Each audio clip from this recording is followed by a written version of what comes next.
Bismillah, Assalamualaikum warahmatullahi wabarakatuh. Ila hadratin Nabi Mustafa Rasulillah sallallahu alaihi wasallam wa li jami'i salihin wa li masyayikhina wa ustadzina wa mu'allifi hadzal kitab wa usulihi wa furu'ihi wa ila ma nawayna fi hadzal majlis binatan qabla hadratin Nabi. Al-Fatihah. A'udzu billahi minasyaitonir rajim. Bismillahirrahmanirrahim. Alhamdulillahirabbil alamin arrahmanir rahim maliki yaumiddin. Iyyaka na'budu wa iyyaka nasta'in ihdinas siratal mustaqim siratal ladzina an'amta 'alaihim ghairil maghdubi 'alaihim waladdallin. Bismillahirrahmanirrahim. Alhamdulillahi rabbil alamin arrahmanir rahim wassalatu wassalamu ala sayyidina wa maulana Muhammadin wa ala alihi wa ashabihi wa dzurriyyatihi ajma'in. Allahumma anfa'na bima 'allamtana wa 'allimna ma yanfa'una bi rahmatika ya arhamar rahimin. Qala al-mu'allif rahimahullah ta'ala wa nafa'ana bi'ulumihi fid dharaini amin. Bapak, ibu-ibu, kaum muslimin dan muslimat rahimakumullah, alhamdulillah wa syukurillah, kembali dengan izin Allah subhanahu wa ta'ala kita dapat hadir melaksanakan ibadah fardu subuh, dan insyaallah kita akan meneruskan pengajian kita. Senantiasa mengawali pengajian kita, marilah sama-sama kita berniat menuntut ilmu. Mudah-mudahan Allah memberi kita ilmu yang bermanfaat. Mudah-mudahan Allah mudahkan segala urusan kita. Mudahan Allah kabulkan segala hajat kita, dan mudahan Allah wafatkan kita dalam keadaan husnul khatimah. Amin ya rabbal alamin. Alhamdulillah wa syukurillah. Di hari ini kita sama-sama untuk melaksanakan kewajiban puasa Ramadan, dan mudah-mudahan senantiasa kita diberi kekuatan, istiqomah dan manfaat serta balasan pada bulan Ramadan ini. Menyambung pembahasan kita masih berkenaan dengan ayat A'udzu billahi minasyaitonir rajim wa aqimus shalah wa atuz zakah wa ma tuqaddimu li anfusikum min khairin tajiduhu 'indallah innallaha bima ta'maluna basir.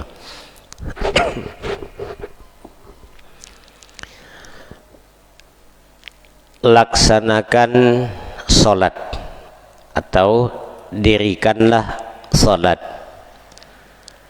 wa atuz zakah, kemudian tunaikan zakat. Sebagaimana pada pertemuan kita yang lalu, urutan-urutan dalam akidah kita ataupun keyakinan kita tentang rukun Islam, pertama adalah dalam rangka mengokohkan kalimat dua syahadat, syahadatain. Kalau yang ini kokoh, syahadatnya mantap, syahadatnya benar, maka akan berimbas kepada rukun selanjutnya. Jadi pondasi awal, kalau inya kuat, kalau inya mantap, maka yang lainnya pun akan ikut. Jadi kalau syahadatnya mantap, itu dengan sebagaimana yang diajarkan oleh guru-guru kita, yakni bukan sekadar ucapannya asyhadu an la ilaha illallah wa asyhadu anna muhammadar rasulullah, tetapi adalah pemahamannya, sekaligus pengamalannya. Nah, kalau itu mantap, sekali lagi maka akan berimbas kepada rukun selanjutnya, yakni sholat. Nah, kita tahu bahwa sholat itu adalah tiangnya agama. Dasarnya, pondasinya itu dua kalimat syahadat. Dan ini nanti sebagai pengukuhan. Kalau dasar ini tidak sempurna, maka yang lainnya pun akan ikut. Kada sempurna juga, kada diterima. Tapi kalau dua kalimat syahadatnya sempurna, maka yang lainnya akan ikut. Makanya pada pertemuan kita yang lalu, walaupun hadis Nabi itu inna awwala ma yuhasabu minal ibad as-shalah, itu yang awal dihisab oleh Allah tadi adalah sholat, tapi ini adalah poinnya. Nah, itu. Tapi sebelumnya ada hisab, yaitu hisab iman. Itu rentetan hisab. Nah, sekali lagi bahwa ketika pondasi ini kuat, maka insya Allah sholatnya pun akan kuat juga, karena sudah ditopang oleh pondasi yang kuat. Jadi tiangnya itu berdiri kuat, kokoh. Nah, kalau ke sholatnya itu kuat, tiangnya kuat, maka pindah ke rukun selanjutnya, puasa, ini pun akan kuat. Setelah puasa kuat, pindah ke rukun selanjutnya, zakat pun akan kuat. Jadi berkait.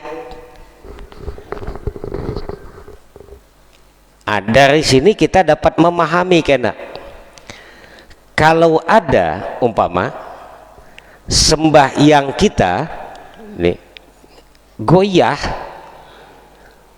maaf, ini kan kalau biasanya amun awal tarawih tuh ada muat masjid tuh, ini awal tarawih sehari, ada muat 2 hari, ada muat 3 hari, ada muat ke-4, ke-5, ke-6, itu sudah mulai mundur tuh. Nah, ini maaf, sekedar contoh aja.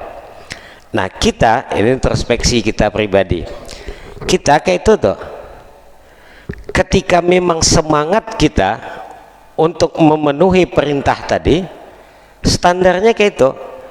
Kalau memang kita kuat dari awal sampai ke ujung, ini salah satu bukti bahwa syahadat kita ada bekasnya. Kenapa?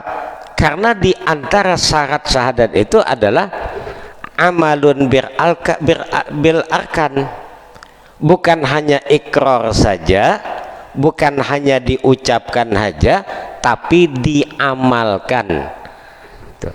Bukti mengamalkan dua kalimat syahadat itu ya sembahyang, itu buktinya. Jadi kalau sembahyangnya 2-3 hari kancang, imbahnya beundur, ini syahadatnya perlu dipertanyakan. Itu gambarannya, barometernya. Jadi pertanyakan syahadatnya, apa nang kurangnya. Bisa jadi yang digambarkan oleh Nabi, pagi inya beriman, patang kena hilang gitu, atau patang beriman, malam hilang, kena pagi bebulik lagi, beriman lagi pagi, kena patang hilang. Nah, inilah yang akan menyebabkan kita dalam beribadah itu ya kada istiqomah. Kada istiqomah. Nah, itu gambarannya ya. Kalau kuat syahadatnya, mantap syahadatnya, maka pasti dia akan mantap dalam sembahyangnya tadi. Baik itu kena nang fardu khususnya, kayak itu juga dengan nang sunnah ya, termasuk tarawih tadi. Ini jadi mun kita kena pina undur, seminggu udah tarawih kena lapah aja. Itu dipertanyakan lagi, diperbaiki lagi syahadatnya. Nah kalau sudah istiqomah kena dalam sembahyangnya, maka apa terjadi? Dia akan nyaman, akan mudah melaksanakan puasa. Kenapa? Karena tiangnya tadi sudah kuat.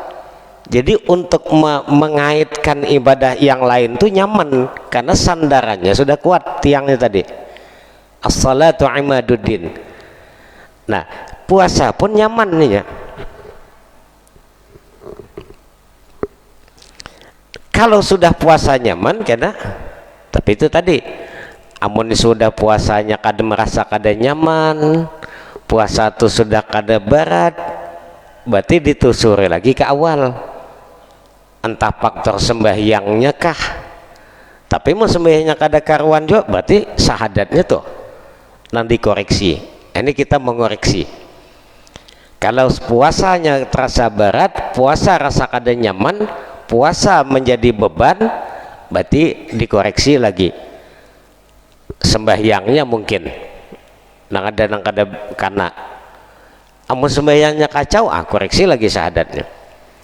Nah kalau sudah kepuasanya nyaman, syahadatnya dah nyaman, kemudian sembahyangnya dah nyaman, puasanya sudah kada ada beban lagi, malah senang dengan puasa tadi, itu kan jaminannya kayak itu.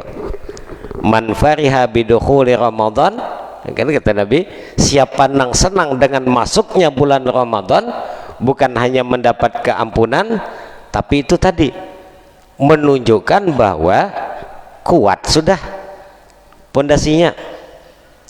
Senang dengan Ramadan, kuat sudah pondasinya. Nah kalau sudah senang dengan Ramadan, berimbas kena senang dengan wa'atuz zakah. Gitu bahasan kita, wa'atuz zakah,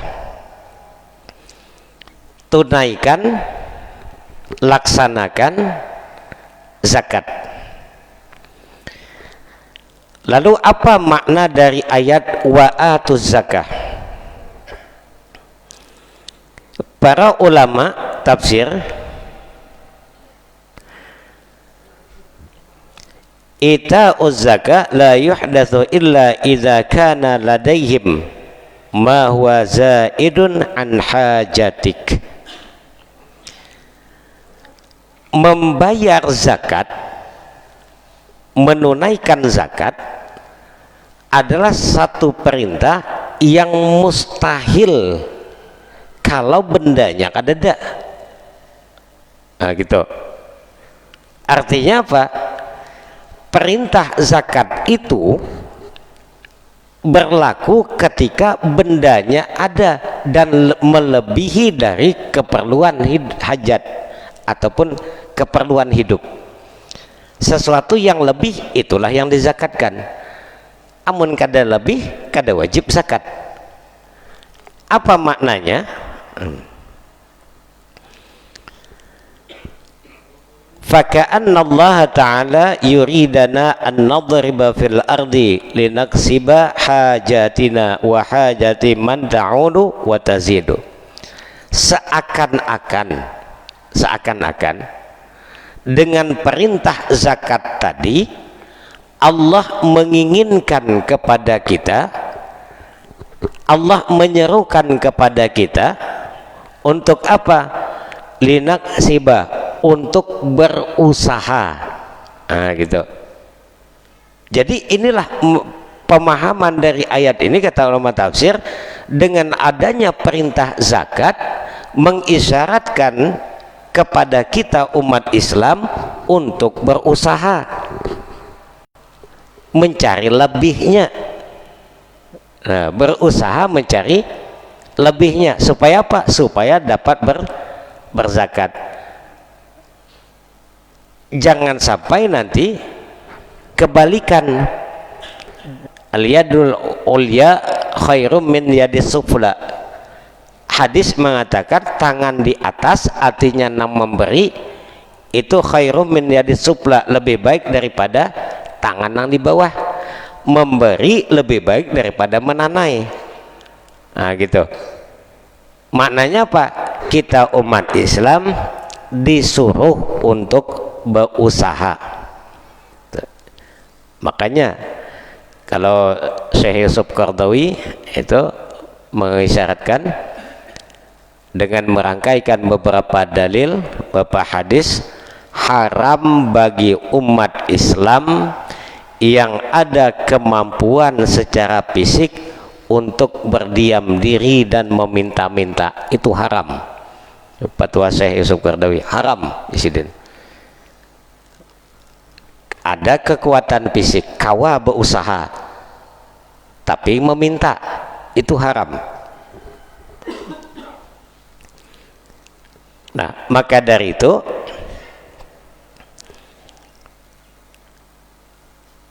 inilah yang menjadi acuan bahwa sebagai umat Islam kita dianjurkan untuk memberi zakat, baik itu nanti prinsipnya zakat yang wajib ataupun zakat yang wajib nanti berupa zakat fitrah, zakat harta, zakat tanaman, zakat ternak, dan yang lain-lainnya. Atau nanti bentuknya zakat yang sunnah yang disebut dengan sedekah. Kalimatnya sama, innamas shadaqat lil fuqara wal masakin. Nah, jadi ada yang prinsipnya wajib dan ada yang sunnah. Nah, sekarang kalau kita nang wajib haja kada sanggup nih, makanya kalau kita runut di dalam ayat Quran, sholat itu selalu diiringi dengan zakat. Aqimus shalah wa atuz zakah. Hampir di semua ayat perintah sholat diiringi dengan zakat. Apa maknanya? Itu tadi, kalau inya bagus sembahyangnya, sempurna sembahyangnya, maka otomatis inya akan rela ikhlas untuk melaksanakan perintah zakat. Kalau zakat fitrah itu mungkin semua kita kada berat. Kenapa? Takarannya kada banyak, maksimal 3 kilo. Nah, itu kan maksimal tuh 1 sok 4 mud. Nah, itu 4 mud itu kurang lebih 1 sok itu 2,75, itu minimal.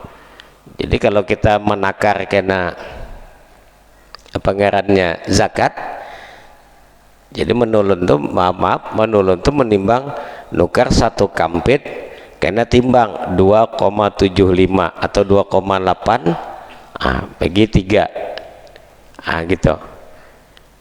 Itu 1 sok ukuran mud Nabi Muhammad SAW. Jadi minimal, ada yang mengatakan 3 kilo, minimal 2,7, itu yang bagus. Nah, jaminnya 3 kilo bagus lagi, kada apa-apa juga. Nah, kalau ini itu zakat fitrah, kada berat. Kenapa? Karena 3 kilo juga. Anggaplah mahal 20.000 sekilo, 60.000 setahun sekali. Setahun sekali. Tapi ada yang berat bagi kita, yakni takana dengan zakat harta. Itu tuh ujiannya. Semakin banyak bisi harta, semakin berat untuk berzakat. Tuh. Kita bisi duit umpama 1 juta, dizakatkan 2,5%, anggaplah 25.000 kan, 25.000 itu insya Allah mudah. Nah, makanya Nabi itu memberikan kesan, memberikan isyarat, Allahumma ja'alni miskinan, ya Allah jadikanlah aku tuh orang miskin. Mengajarkan kepada kita ternyata orang miskin tuh mudah. untuk berbuat amal tuh mudah. Di antaranya itu zakat, bisi duit 1 juta, unjuk 25.000. Ada tapi berat. Coba membisi duit 1 triliun, 2,5%-nya berapa? Sanggupkah kada kau mengeluarkan? Lihat ya. Nang bisi nang miliaran tuh, sanggupkah kada mengeluarkan? Kada 1 triliun, 1 miliar bisi berapa zakatnya? Nah kada banyak, berarti bisa kada bisian ya. Kada bisinya itu aja. Namanya kada bisi itu ngalih bahitung bapak leh. Ngalih bahitung. Amun 1 miliar berapa tadi? 250 kah 25 kah?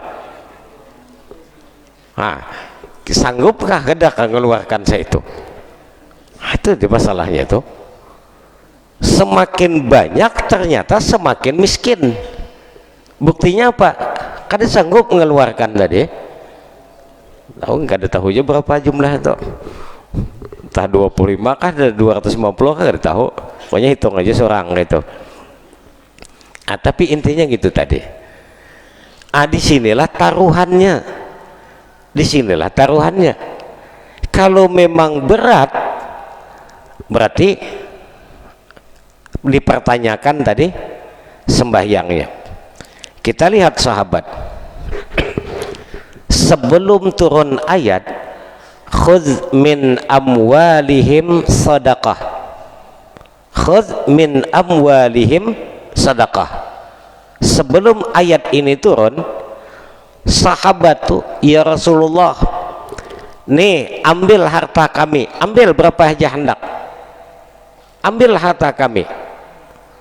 Ujar Rasulullah, aku kada wani, kada ada perintahnya. Pokoknya gasan jihad, ambil berapa pian hendak. Ujar sahabat. Sahabat nih yang mendesak. Ujar Rasulullah, kada wani. Nah, karena didesak oleh sahabat, turun ayat khudz min amwalihim sadaqah. Gitu. Karena sudah didesak tadi, ambil sebagai wujud daripada zakat mereka. Ambil dari harta mereka, gunakan untuk sabilillah. Sahabat yang mendesak itu bari membuktikan apa? Pertama, pondasinya kuat, sholatnya mantap, puasanya mantap, itu tadi, dan mudah untuk menunaikan zakat tadi.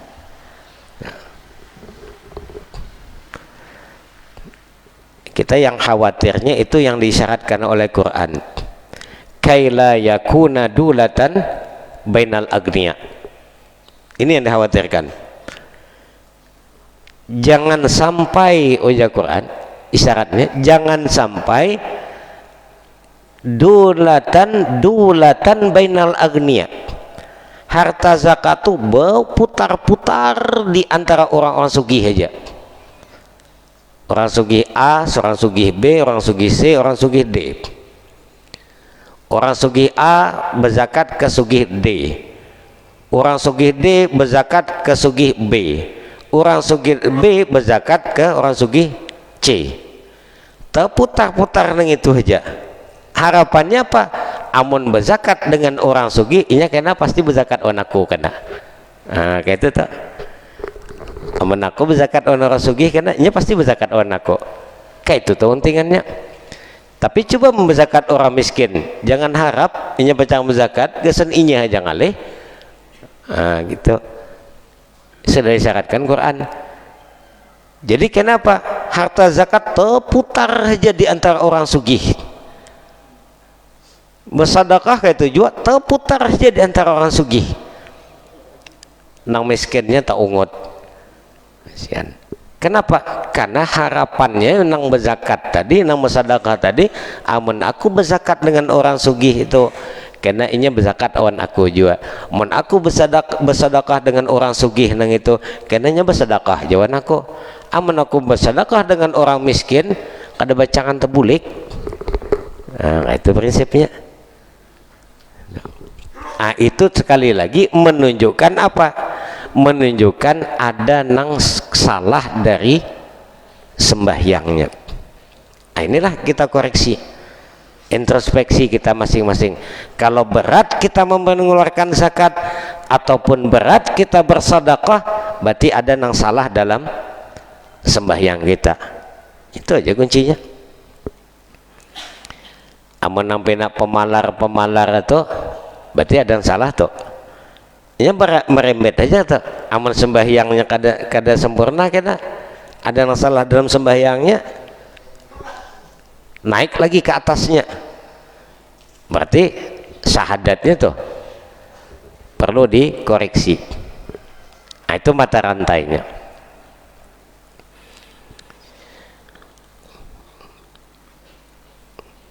Jadi mustahil orang sembahyang bagus zakat kada hendak, itu mustahil. Atau sebaliknya, zakat bagus sembahyang kada, itu mustahil.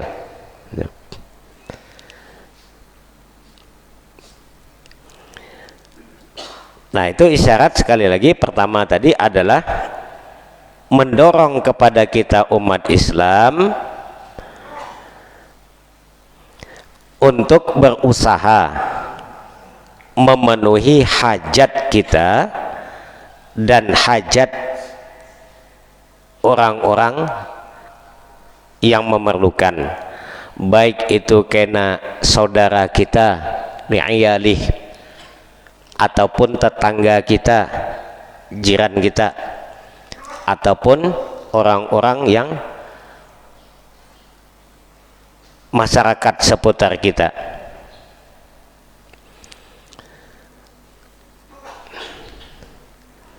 Karena prinsipnya siapa yang menunaikan hajat saudaranya, maka Allah akan tunaikan hajatnya.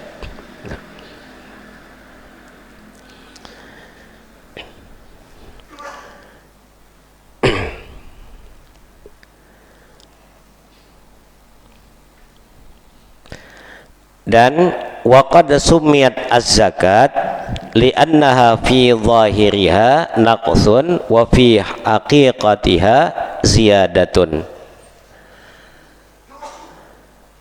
Dinamakan zakat pembersih, dikarenakan secara zahirnya naqasa, berkurang, itu zakat tuh, ataupun sedekah. Dinamakan secara zahirnya inya berkurang, wa fi haqiqatiha ziyadah, namun secara hakikatnya zakat atau sedekah itu bertambah. Secara zahir inya berkurang karena pembersihan, tetapi secara hakikat inya adalah bertambah. Dari mana tambahannya?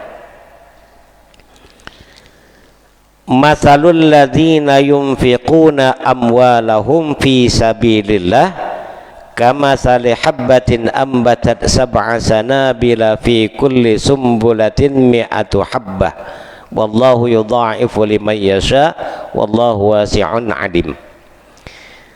Perumpamaan orang-orang yang menginfakkan, baik itu zakat ataupun sedekah atau infak fi sabilillah, pada jalan Allah, bentuknya banyak, baik itu masjid kah, atau pondok pesantren kah, majelis taklim kah, atau kemaslahatan masyarakat kah. Itu banyak tuh maslahat masyarakat, jalan maslahat juga termasuk. Maka apa yang terjadi?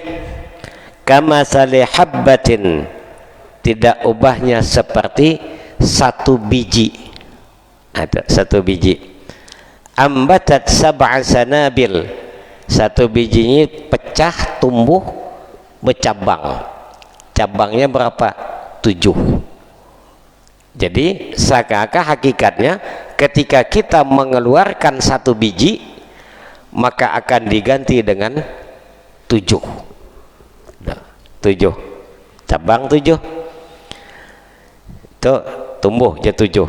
Fi kulli sumbulatin mi'atu habbah. Kena dari nang 7 tadi itu akan ada bijinya 100. Itu. Jadi 7 sebiji pecah menjadi 7 cabang. Dari 7 cabang masing-masingnya menumbuhkan 100 biji. Kali 7 berarti 700. Nah gitu, berarti 700. Nah inilah daripada apa, ketika kita melaksanakan zakat atau sedekah atau infak namanya, maka dengan janji Allah Subhanahu wa taala tadi, walaupun secara zahirnya inya berkurang, tapi secara hakikatnya inya akan bertambah. Sebiji kita memberi, maka akan mendapatkan 700 kebaikan-kebaikan. Contohnya gini, ini kita ulang kaji. Ketika Sayyidatuna Aisyah radhiyallahu taala anha berkata kepada Nabi kita Muhammad SAW, ya Rasulullah, ulun ini kayaknya panat juga, panat di pasar becari juga, panat mengurusi umat juga, nang banyak betakun. Jadi kada tapi kawal lagi nih maharagu di rumah nih, kada tapi kawal lagi. Coba bang tolong carikan pembantu gasan di rumah nih, barang gasan masak apakah, nah itu bersih kah. Ujar Rasulullah, ayo ujar Rasulullah, coba sahabat kira-kira siapa nang kawan mencarikan orang nang hakun membantu nih Aisyah nih, carikan tetamu suruhlah ke rumah.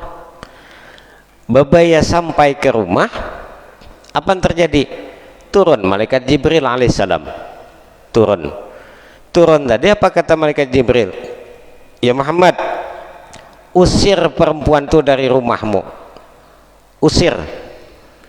Nah, karena malaikat Jibril ini yang menyuruh, tentu dari Allah. Paksa kada sahabat betakon, kada apa-apa, usir dia, usir, kada usah masuk sini, usir. Nah, ternyata apa yang terjadi? Nah, kita bayangkanlah kita diundang orang, beristilah diundang supaya datang ke rumah. Bebaya datang ke rumah, kada tahu di habar itu ini diusir. Kayak apa rasanya? Kada tahu ceritanya, tahu-tahu langsung diusir, boleh aja. Nah, kayak apa rasanya? Wah, jadi nang ini tadi bebina tadi kayak itu juga galau. Sampai sambil galau tadi, nah tersandar di pohon kurma, mambilnya sangu tadi. Nah sangu makan, bebaya makan sepenggal, lewat orang, kada terasa kada diunjuk nang sepenggal tadi, diunjuk nang sepenggal kurma tadi, dah sambil berluluyan baju mata. Kada lawas turun malaikat Jibril alaihissalam, ya Muhammad, panggil lagi perempuan itu, panggil lagi. Dicari tatamu, disuruh bebulik oleh Nabi, menyuruh bebulik. Lah bingung bebinian tadi, bingung. Sampai ke rumah, dah suruh ujar Rasulullah, ya Jibril, ada apa hal? Maka kayak ini kejadiannya. Pertama perempuan ini sudah sampai ke rumah diusir, nah, sudah inya tulak jauh, dikiau lagi, dipanggil lagi. Apa kisah? Apa aja malaikat Jibril? Perempuan ini adalah orang nang kada suah sama sekali berzakat, kada suah bersedekah, tuh, kada suah. Itulah sebabnya bagaimanapun ibadahnya, bagaimanapun amalnya, karena kada suah tadi, kada suah berzakat, kada suah bersedekah, usir. Hebat sembahyangnya, hebat puasanya, tapi zakat kada, sedekah pun kada, diusir. Coba. Cuma kebetulan waktu di jalan tadi inya sahabat memanggal kurma, diunjuknya lah dengan orang berjalannya. Nah dari situlah itu ambatat sab'a sanabil fi kulli sumbalatin mi'atu habbah. Allah berikan dia rahmat apa? Dari yang sepenggal kurma yang disedekahkan tadi. Makanya kata Nabi, ittaqun nar walau bisyaqqim min tamar. Takutlah kamu dengan neraka walaupun hanya sepenggal tamar saja bersedekah. Nah, dengan demikian apa? Nah, karena inya bersedekah dengan sepenggal tamar tadi, Allah rahmati inya. Allah panggil bulik. Nah, itu. Sekedarkah itu cuman saking penyayangnya Allah Subhanahu wa taala terhadap orang yang baik itu bentuknya zakat ataupun nanti sedekah. Maka kita itu tadi. Tapi itu Pak pertimbangannya leh. Amunnya sedikit insyaallah nyaman aja ngeluarkan kada berasa. Tapi sudah banyak ngaluh aja kepala. Nyamannya di situ, nyamannya di situ aja. Aku tuh hok berusaha aja kawan. Hati-hati.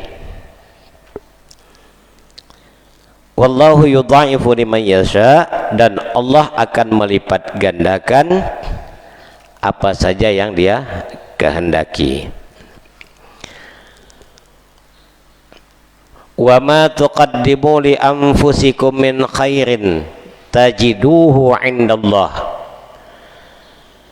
Dan sekecil apapun min khairin dari kebaikan, tuqaddimu yang engkau kerjakan, engkau perbuat yang semata-mata untuk bekal dirimu, li anfusikum, untuk bekal dirimu, lillah.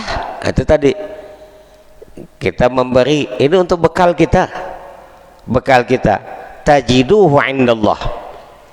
Pasti itu, pasti engkau akan mendapati sekecil apapun yang engkau persiapkan, yang engkau usahakan untuk dirimu nanti, pasti engkau akan mendapati hal itu di sisi Allah Subhanahu wa taala, yakni balasannya. Sekecil apapun perbuatan kita, amunnya baik, baik juga. Itu yang kita baca dalam Quran itu, wa may ya'mal mithqala dzarratin khairan yarah wa may ya'mal mithqala dzarratin syarran yarah. Itu walaupun sekecil zarah. Jadi orang behari itu timbangannya zarah. Bahasa ini mungkin biji sawi, karena itu ukurannya. Jadi biji sawi itu ya itu itulah mithqal behari. Mithqal itu kan batu pembarat timbangan. Jadi sekian sekitar 70-an mungkin tuh, 70 biji sawi semithqal, gitu. Semithqal itu ukuran orang behari. Mithqal. Nah, wahin ini karena sesuai dengan teknologi, jadi itu sekadar perbandingan. Jadi walau sekecil atom pun nang kada kasat kelihatan mata, sekecil atom pun perbuatan itu maka tetap Allah simpan untuk kita, sekecil apapun. Itu wa ma tuqaddimu li anfusikum min khairin, baik itu nanti min ta'atin kasillah wa sadaqah, baik itu bentuknya ketaatan berupa zakat ataupun sedekah ataupun silah, hubungan menjalin silaturahim. Itu maka pasti akan kita dapati nanti pahalanya di sisi Allah Subhanahu wa taala. Cuma kebalikannya, amunnya baik tadi baik, tapi munnya kada baik tuwal iyadzubillah. Innallaha bima ta'maluna basir. Sesungguhnya Allah terhadap terhadap apapun yang kalian lakukan, Ini sebenarnya ayat ini mewanti-wanti benar. Innallaha bima ta'maluna, sesungguhnya Allah terhadap apapun yang kalian lakukan basirun. Hati-hati benar kita. Artinya apa? Sekecil apapun yang kita perbuat, Allah maha melihat. Allahu nadhirun ilayya, Allah selalu melihat kepada diriku. Dalam konteks ini hati-hati kita berbuat, hati-hati kita berbuat, baik itu kena dalam ucapan ataupun dalam perbuatan, baik itu dalam ibadah. Wal'iyadzubillah, kalau maksiat itu wal'iyadzubillah. Tapi pesan Luqmanul Hakim kepada anak Sidin, ini level-level orang kelas tinggi Pak. Jadi pesannya sederhana. Nak Sidin, silakan beribadah nak, beribadahlah nak, beribadahlah nak Sidin, beribadahlah kepada Allah seberapa besar hajatmu kepada Allah. Tuh Sidin. Dan silahkan nak berbuat maksiat. Coba silahkan nak berbuat maksiat, tapi seberapa besar engkau sanggup menyandang murka Allah, seberapa sanggup engkau berada di neraka, seitu aja ukuran maksiatnya. Nyuruh kita berpikir. Beribadahlah seberapa besar kita punya hajat kepada Allah, beribadah. Silahkan berbuat maksiat, tapi diukur, ditimbang seberapa sanggup kita dalam neraka, seitu juga maksiatnya. Jangan tapi banyak, amun merasa kada sanggup paraya. Nah itu maksudnya. Ada kan yang sanggup dalam neraka. Kalau dalam hadis itu, jangankan neraka, hanya sandalnya aja itu Nabi Idris kan pernah mencoba tuh, mencobanya Nabi. Kita kan sanggup. Nabi Idris pernah mencoba tuh, hanya sandalnya aja itu yang paling ringan azab, kena daerah paling ringan, hanya tegetuk sandalnya mendidih sampai ke otak, hanya tegetuk sampai ke otak mendidihnya. Itu waliyadzubillah, itu di neraka tuh.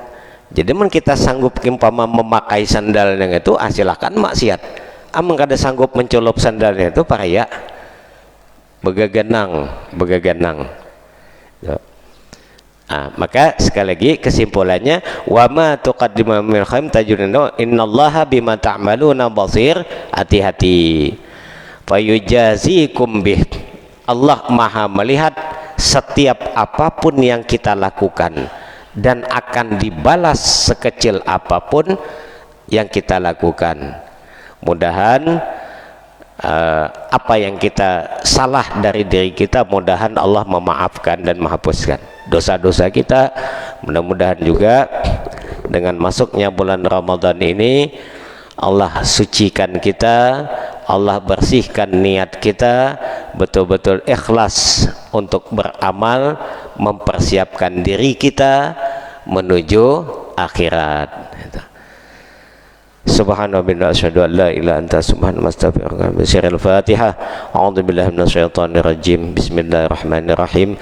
Alhamdulillahirabbil alamin, arrahmanir rahim, maliki yaumiddin.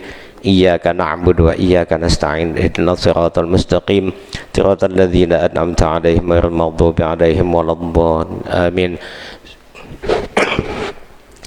Bismillahirrahmanirrahim. Alhamdulillahirabbil alamin, arrahmanir rahim, wassalatu wassalamu ala sayyidil majma'in.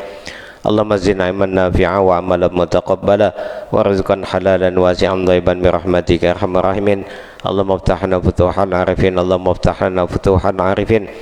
Rabbana ighfir lana wa li ikhwanina alladhina sabaquna bil iman wa la taj'al fi qulubina ghillan lil ladzina amanu rabbana innaka ra'ufur rahim. Rabbana atina fid dunya hasanah wa fil akhirati hasanah wa qina adzabannar. Wa sallallahu ala sayyidina maulana Muhammadin nabil ummi wa ala alihi wa sahbihi wa sallam. Alhamdulillahi rabbil alamin. Wabillahi taufiq wal hidayah. Wassalamualaikum warahmatullahi wabarakatuh.